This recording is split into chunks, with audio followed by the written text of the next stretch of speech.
I can go about doing that and, can throw out some potential wisdom to help others with this. Because really the thing I want to talk about isn't so much making good villains, quote unquote, but I want to make memorable villains. Because honestly, those are two different things. True. I'll give you a perfect example. Okay, I mean, I also have an example, but go ahead. I would say that, in my opinion, and this is someone who likes Legend of Korra, I'm going to put this shit on the table. I like this show. Amon, in my opinion, was not a very good villain, but he was very memorable. What makes you say Amon was not a good villain? Amon, in my opinion, is not a good villain because the setting did not facilitate him to be one. Because the pacing in season 1 is really quick, and we don't get to see all of the anti-Bender propaganda being spread around. Right? Like, he just kind of shows up, says a bunch of shit that never gets backed up, and then does more shit. This is the same problem I have at RWBY, another show that I really like, where they're like, yes, the anti-Faunus sentiment that you never see, and it just doesn't feel like it has a lot of weight. I mean, you know what I mean? For sure with Korra, there is an element of restriction there. Show. Well, yeah, because there's definitely a situation where Amon, you do see him doing, like, getting the revolution going, but it's quick, and it doesn't, I wouldn't say it gets breezed over, but it moves by pretty fast, and they don't have a ton of time to really linger on it. So it does kind of feel like he gives one big speech and then everyone suddenly hates Benders. That is kind of true. Funny enough, you're not going to get Korra slander from me, but I have to call a spade and say that the pacing was not great on Amon's rise. I mean, I would say, funny enough, the new Superman movie, the James Gunn Superman, people had a similar complaint. Yeah, about that one. My example that I was going to give is Senator Armstrong.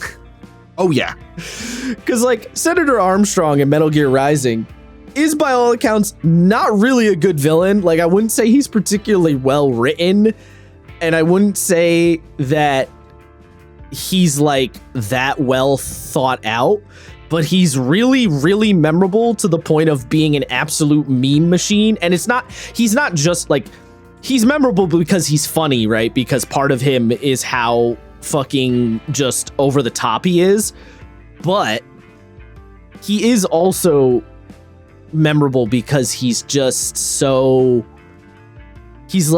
bombastic, and he makes such an entrance when he shows up that you just can't help but not think about him. Like, he fucking kicks the door down and just immediately announces his presence with fury. Because literally there's only one other scene. Like, you fight Armstrong in the last hour of the game. He's the final boss.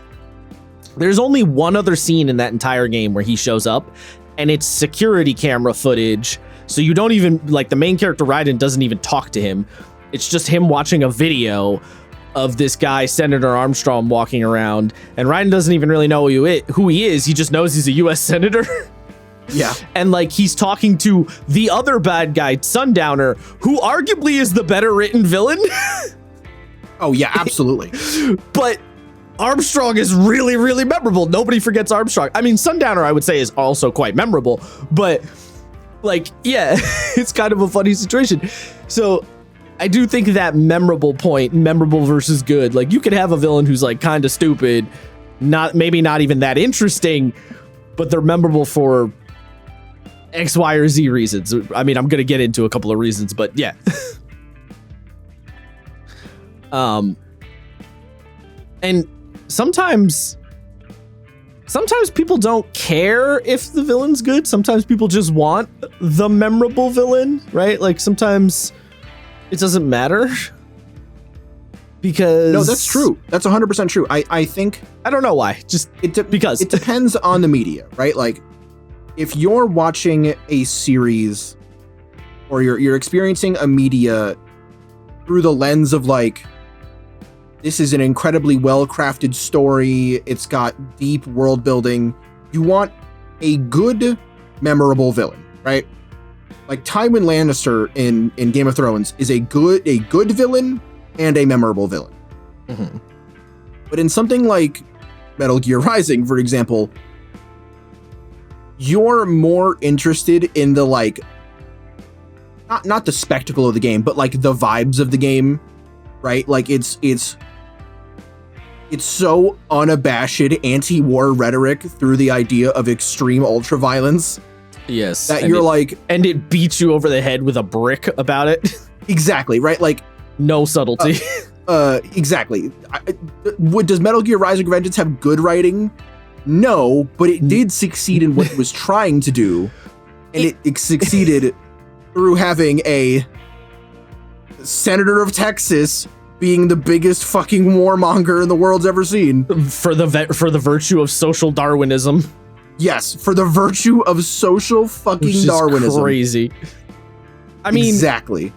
The funny thing, I will say, something that I think is kind of funny about the idea of does Metal Gear Rising have good writing or not.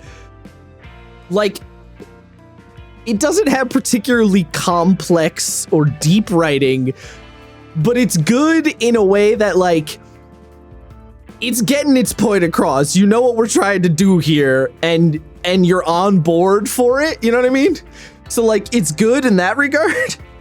Yeah, I mean, look, it's earnest writing. It's yeah, maybe earnest. Good. Maybe earnest is the better word.